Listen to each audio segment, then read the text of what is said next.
I'm Sammy. I'm a music video and commercial director and digital artist, I guess. I always see my video work as being sort of an escape from reality. A lot of my work isn't really anchored in reality.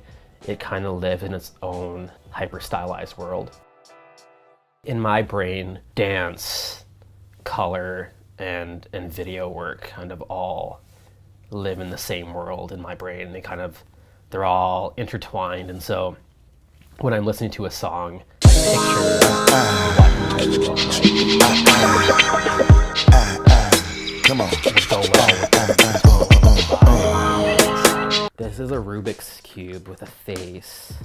And it's kind of inspired a lot of my new work right now, where I'm doing composite portraits of people and combining people's faces in sort of this patchwork kind of aesthetic.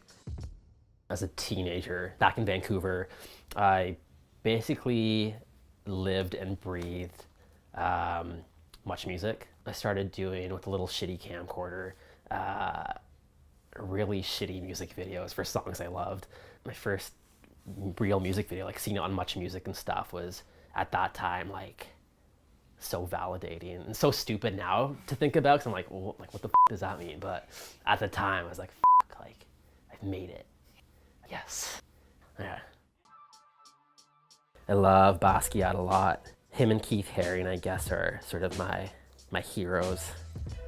What I love about Basquiat's stuff is he's really into and really inspired by jazz music, knowing that you can kind of see sort of this musicality in his work, which I love.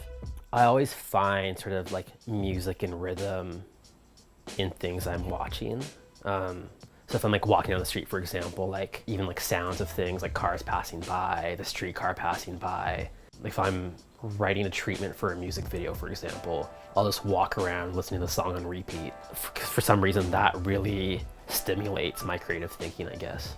My pet bat skeleton, it's a real bat. Definitely really mischievous. Going to my next door neighbor's house and like cutting all of her My Little Pony's hair off. And I think my brother and I even used to like flush my mom's jewelry down the toilet because we used to love seeing like sparkly shit going around in circles. This is a rock I've had since I was like 6 years old. And I used to pretend that it was sort of this like bird's eye view of this magical land that I would go to when I was sad or bored. This is like the trees and the lake. I'm like a quintessential introvert. I think people probably perceive me as being extroverted, but I'm like a textbook introvert. Yeah, my party's Yes Yes Y'all. It's a queer hip hop party, hip hop, dancehall, R&B. It kind of spawned from this need in the city for safe spaces for queer people of color. It's still growing and becoming bigger and bigger, which is awesome. DJing is a lot. You know, it's based on beat and it's based on like creating a mood and a vibe for people dancing around you.